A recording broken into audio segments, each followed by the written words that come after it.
Nous remercions à l'Éternel, le Saint de l'Église du christianisme céleste, notre Seigneur, notre Dieu. Que son nom soit loué, chanté de génération en génération. Amis téléspectateurs, voici notre émission, les minutes du pasteur. Aujourd'hui, nous allons parler de l'Éternel au sein des enfants d'Israël qui méritaient et qui méritent leur sanctification pour qu'il ait la paix, la longévité et la suite. Que l'Éternel Dieu bénisse. Nous irons dans le livre de Nombres, chapitre 11, versets 1 et 2. Le peuple murmurait, et cela déplut aux oreilles de l'Éternel. Lorsque l'Éternel entendit, sa colère s'enflamma. Le feu de l'Éternel s'alluma parmi eux et dévora l'extrémité du camp. Le peuple cria à Moïse. Moïse pria l'Éternel et le feu s'arrêta. On donna à ce lieu le nom de Tabéra, parce que le feu de l'Éternel s'était allumé parmi eux. Ça a été toujours comme ça, parce que on ne murmure pas, on demande. Selon la déclaration du livre de Matthieu, chapitre 7, verset 7, le Seigneur au cours de sa mission. On ne murmure pas. Quand demandez, et l'on vous donnera. Cherchez, et vous trouverez.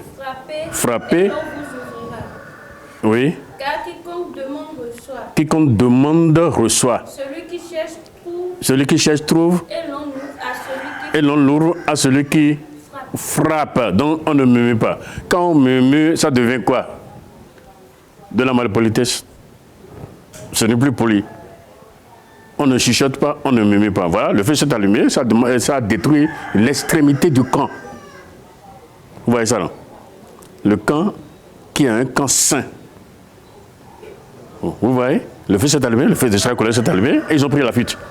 Ils ne pouvaient pas attendre.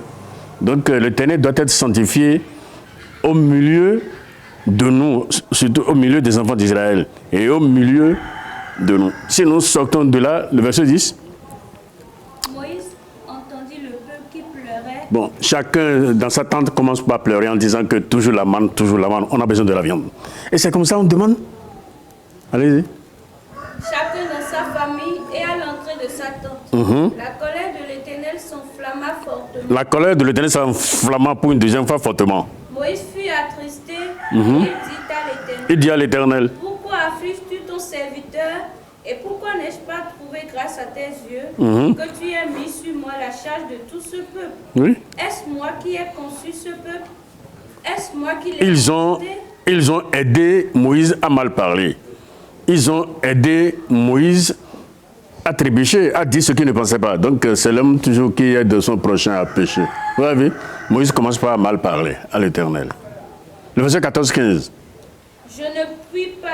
Je ne puis pas à moi seul porter le fardeau de ce peuple. Car il est trop pesant pour moi. Ce fardeau-là est trop pesant pour moi. Plutôt que de me traiter ainsi, tue-moi. Plutôt que de me traiter ainsi, tue-moi. Je te prie. Si j'ai trouvé grâce à tes yeux et que je ne vois pas mon malheur. Voilà. Donc c'était ça, Moïse dans le découragement. Moïse s'est découragé, il ne sait plus quoi dire et demande à Dieu de le tuer. Puisqu'ils étaient au nombre de combien? Et dans le verset 16, en allant, ils étaient au nombre de 600 000. Sans compter les enfants et les femmes. Nous, c'est des millions de personnes qui pleurent autour de lui. Et ils ont sémé en lui, ils ont mis en lui le découragement. Et il commence pas à mal parler. On ne parle pas à Dieu comme ça. C'est parce qu'il est ami de Dieu que Dieu ne lui a rien dit. On ne dit pas ça à lui. Non. Hein? Vous comprenez, non? C'est des choses ça. Le verset 16 du chapitre 11. L'Éternel dit à Moïse, assemble auprès de moi 70 hommes d'Israël, de ceux que tu connais comme anciens du peuple et ayant autorité sur lui. Amène-les à la tente d'assignation et qu'ils s'y présentent avec toi. Je descendrai et là je te parlerai. Je prendrai de l'esprit qui est sur toi et je le mettrai sur Voilà, toi. donc Dieu répond à Moïse, comme la charge est trop lourde pour toi, ok, choisis 70 personnes, des gens que tu saches qu'ils sont sages, je descendrai, je prendrai de l'esprit qui est sur toi et je mettrai ces esprits sur ces 70 personnes qui seront des juges autour de toi. Le verset 21. Dieu promet maintenant de donner la viande aux enfants d'Israël. Oui. Moïse dit, 600 000 hommes de pied forment 600 000 hommes de pied. forment le peuple au milieu duquel je suis. Et tu dis, je leur donnerai de la viande. Et ils en mangeront un mois entier. Égorgera-t-on pour eux des brebis et des bœufs, en sorte qu'ils en aient assez? Ou rassemblera-t-on pour eux tous les poissons de la mer, en sorte qu'ils en aient assez? L'Éternel répondit à Moïse, la main de l'Éternel serait-elle trop courte? Tu verras maintenant si Tu verras maintenant. arrivera ou non. Tu verras maintenant Si ce que je t'ai dit arrivera ou non. arrivera ou non. Moïse sortit et rapporta au peuple les paroles de l'Éternel. Il assembla 70 hommes des anciens du peuple, il les plaça autour de la tente. L'Éternel descendit dans la nuée et parla à Moïse. Il prit de l'esprit qui était sur lui et le mit sur les 70 anciens. Et dès que l'esprit reposa sur eux, ils prophétisèrent. Merci.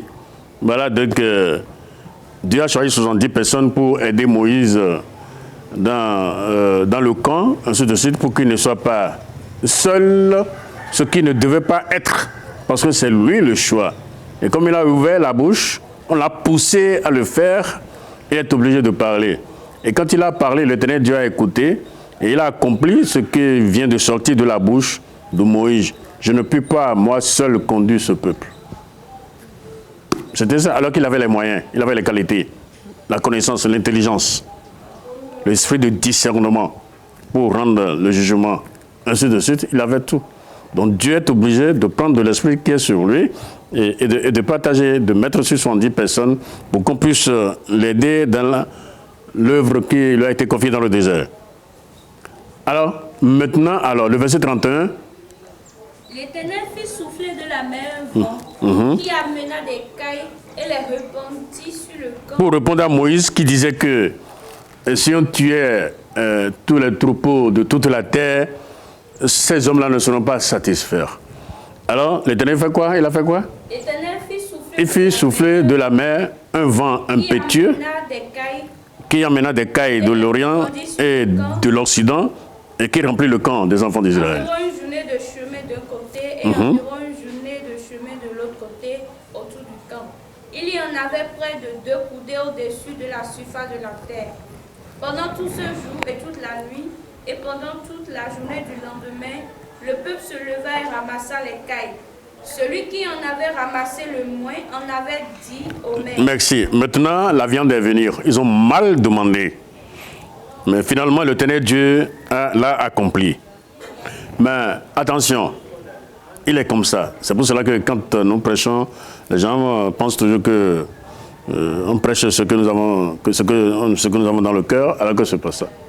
La viande était encore dans leur bouche. Oui. Comme la chair était encore entre leurs dents, la chair encore sous leurs dents sans être mâchée. La colère de l'Éternel s'enflamma. Sa colère s'enflamma contre le camp. Et l'Éternel frappa le peuple d'une très grande plaie. Oui, ça non. La chair était encore dans leur bouche sans marcher. L'Éternel Dieu frappa le peuple. Pas des maladies. Pas des maladies incurables. C'était ça. Mais il n'a pas tué. Il a frappé le peuple. Il a frappé tout le monde. Pas des maux. Des maladies violentes. C'est ça l'histoire. On ne murmure pas.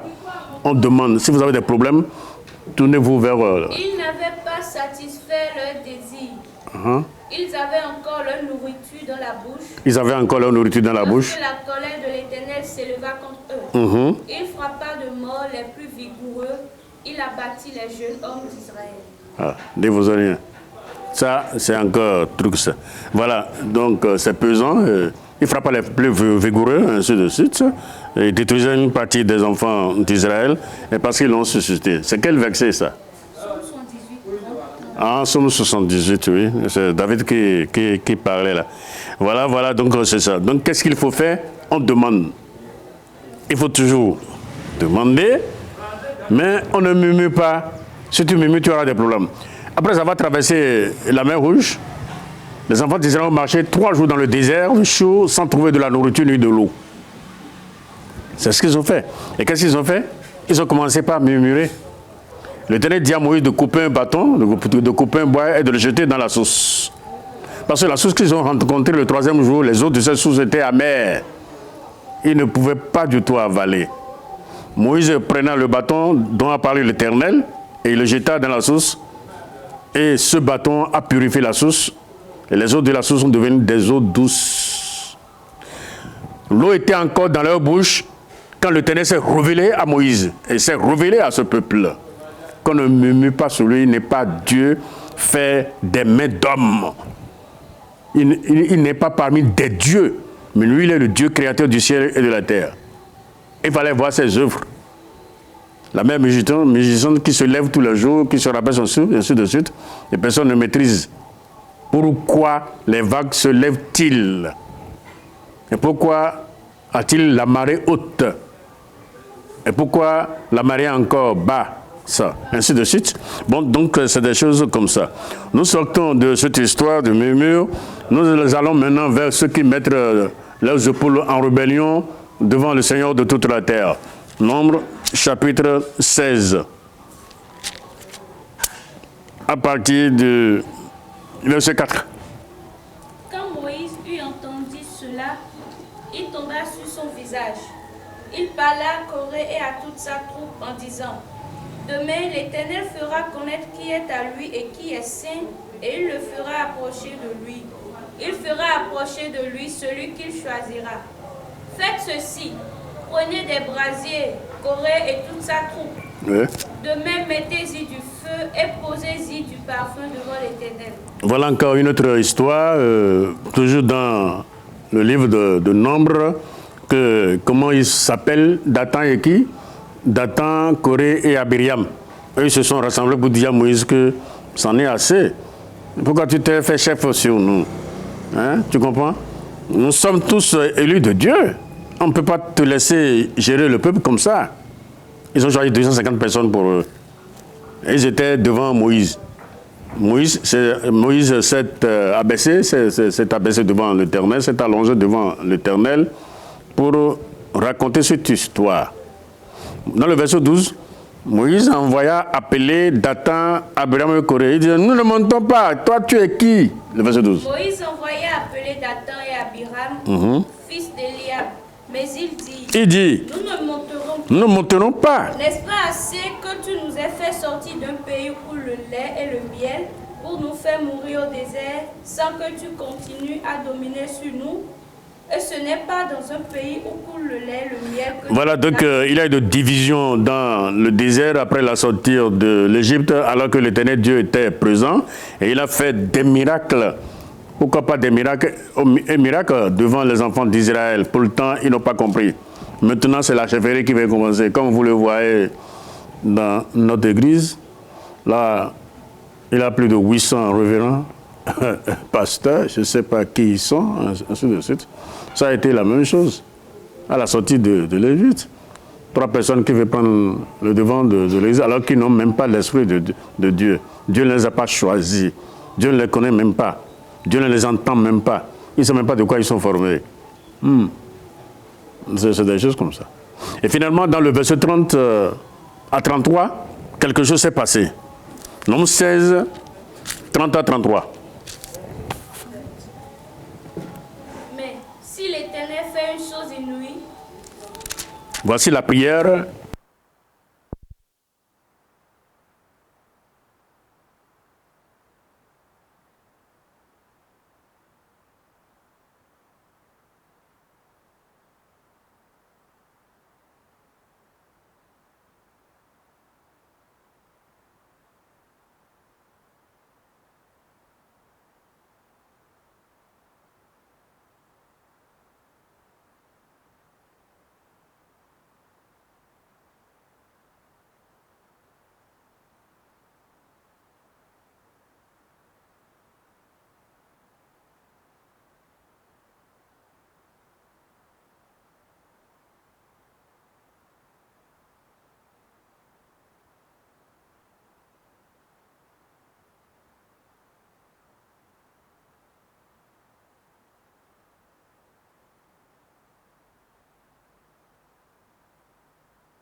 méprisé, ils ont rejeté la parole de l'Éternel. En sortant de là, ils sont partis avec les 250 qu'ils ont choisis, avec les 250 sacrificateurs qu'ils ont choisis d'eux-mêmes.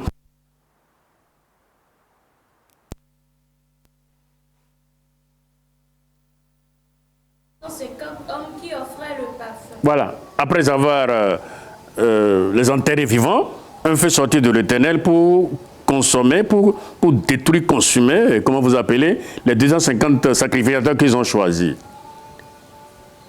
Et à la lecture de tout ça, là, il va falloir qu'on fasse très attention. Que chacun garde sa position. Ne te mêle pas aux autres. Ne te mêle pas à ce qui ne te concerne pas. C'est comme un roi. C'est le roi Uza, non? Qui était un roi fort. Dieu l'a formé fort. Dieu lui a donné la puissance sur tous les pays d'alentour. Il était au-dessus d'eux. Il y avait des lance-pierres. Il a fabriqué des machines de lance-pierres. Et il avait tout à sa disposition. Le pays lui était assujetti. Lorsqu'il a constaté qu'il est devenu fort et fort, il s'est levé, il a pris l'ascenseur. Il veut offrir à l'Éternel le sacrifice de bonne odeur. Mais lorsqu'il fut puissant, son cœur se leva pour le perdre. Il pécha contre l'Éternel. Son Dieu. Il entra dans le temple de l'Éternel pour brûler des parfums sous l'autel des parfums. Le sacrificateur Azaria entra après lui, les 80 sacrificateurs de l'Éternel, homme courageux qui s'opposait au roi Osias et lui dit: Tu n'as pas le droit, Osias, d'offrir des parfums à l'Éternel. Ce droit appartient aux sacrificateurs fils d'Aaron qui ont été consacrés pour les offrir. Sors du sanctuaire. Sors du sanctuaire. Tu commets un péché. Tu commets un péché. Cela ne tournera pas. Et l'Éternel Dieu ne te sera pas favorable. Bien sûr. La colère s'empara d'Osias, qui tenait un encensoir à la main. Oui. Et comme il s'irritait contre les sacrificateurs, la lèpre voilà, il a été frappé de la lèpre. Et quand vous avez la lèpre, vous êtes malsain, malpropre, vous ne pouvez plus tenir devant l'Éternel. On était obligé de faire sortir le roi. La lèpre est sortie de l'autel, là où il y a les 7 flammes, les 7 chandeliers et la table, vous voyez. La lèpre est sortie simplement de l'autel pour le frapper. Donc il frappe de maladie. Merci. Ceux qui disent, nous ne sommes pas sous la loi n'existe pas, vous avez vu. C'est Osias ou comment il s'appelle? Osias. Osias a été frappé de quoi? De lèpre. C'était ça. Donc il est devenu comment? Malsain. On est obligé de le tirer du sentier et de l'emporter. C'est ça l'histoire. Donc il faut faire très attention avec celui qui vit de temps en temps pour ne pas se faire des problèmes aux yeux de l'Éternel. Quand il frappe, il n'y a pas de guérison. Quand il frappe. Si nous sortons de là,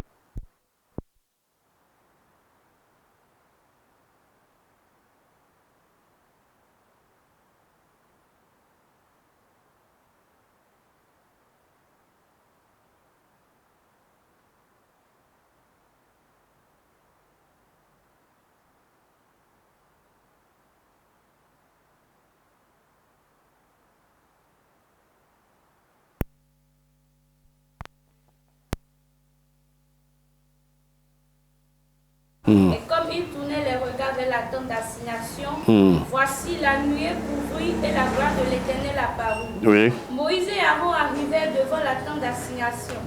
Et l'Éternel parlait à Moïse et dit: Retirez-vous du milieu de ces hommes horribles. Et je les consumerai en un instant. Ils tombèrent sur leur visage. Le verset 38, le verset 48-49. Il se plaça entre les morts et les vivants. Moïse dit à Aaron, allume le brasier. Et Moïse dit à Aaron, prends le brasier, mets-y du feu dessus, oui. Pose-y du parfum, de l'encens, va au milieu de l'assemblée pour faire pour eux l'expiation. Quand la colère de l'Éternel a éclaté, oui. la plaie a commencé. Aaron prit le brasier, il prit le brasier, comme Moïse avait dit, et courut au milieu de l'assemblée. Et voici, la plaie avait commencé parmi eux. Il offrait le parfum, donc, il offrait le parfum, il fit l'expiation pour le peuple, il se plaça entre les morts et les vivants. Voilà. La plaie fut arrêtée. Il y eut 14 700 14 700 personnes qui mourut de cette plaie. Voilà, c'est comme ça qu'il frappe. C'est comme ça qu'il frappe. Hein? Quand on parle de la grippe aviaire, ce n'est plus au niveau des volailles, hein, maintenant c'est au niveau des hommes. Et il frappe 14 700 personnes qui ont trépassé, qui ont connu la mort. Bon, nous sortons de là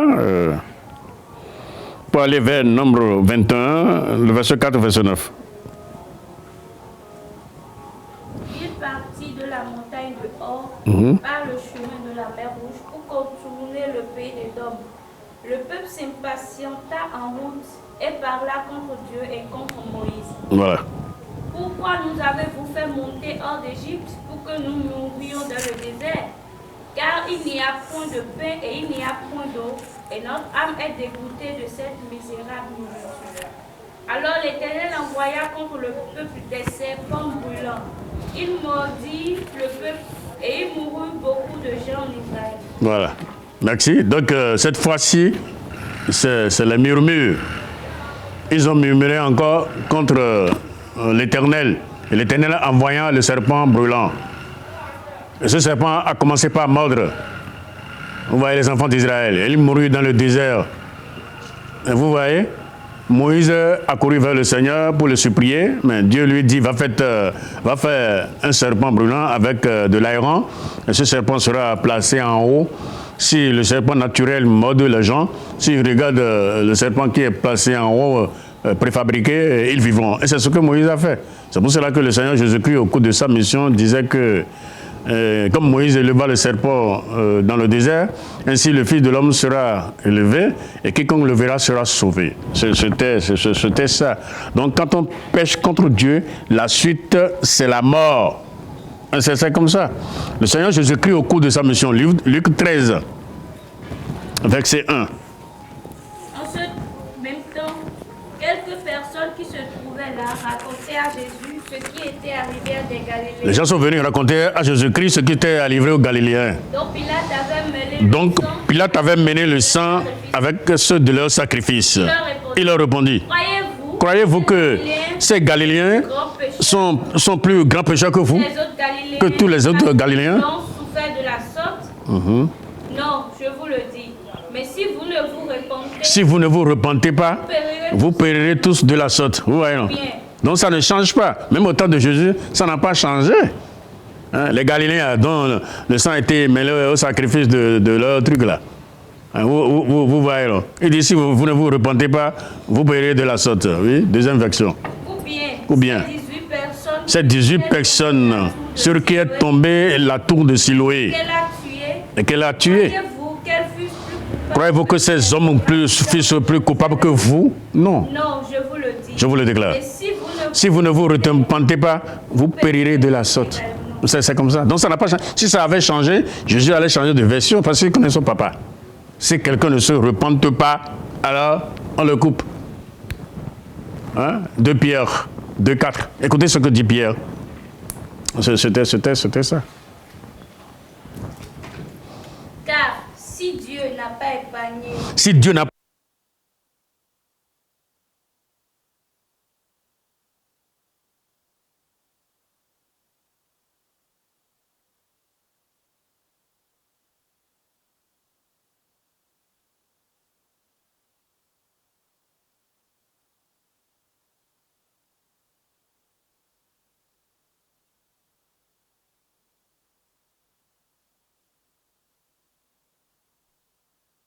et réduit ensemble les villes de Sodome et de Gomorrhe, les donnant comme exemple aux impies à venir. Et s'il a délivré le juste Lot, profondément attristé de la conduite de ces hommes. Merci. Il y avait des anges qui sont venus pour cohabiter avec les citoyens de la terre parce que la terre était moins peuplée. Mais lorsque les hommes ont commencé par faire des enfants, et lorsqu'ils virent que les enfants que faisaient des hommes étaient belles, les anges là qui n'ont pas droit à se marier, ils ont pris des femmes parmi les filles des hommes, ils en firent des enfants. C'est ça qu'on appelle Akan. Ils ont 6 doigts de chaque côté sur le pied. Cela c'est depuis à l'Éternel. La force qu'ils prenaient pour être l'homme, parce que c'est des hommes de chérubins, ils ont 4 formes. Il peut toutefois prendre la face de l'homme, la face de l'aigle, la face au lion. C'était ça. Donc ils prenaient la face de l'homme pour faire de n'importe quoi. Dieu les a privés de cette face de l'homme et les a jetés dans l'abîme. Il ne les a pas pardonnés. Donc il n'y a pas de pardon. C'est ce que Pierre a repris dans ce livre. Revenons à la normale et que l'Éternel Dieu soit avec nous. Alléluia.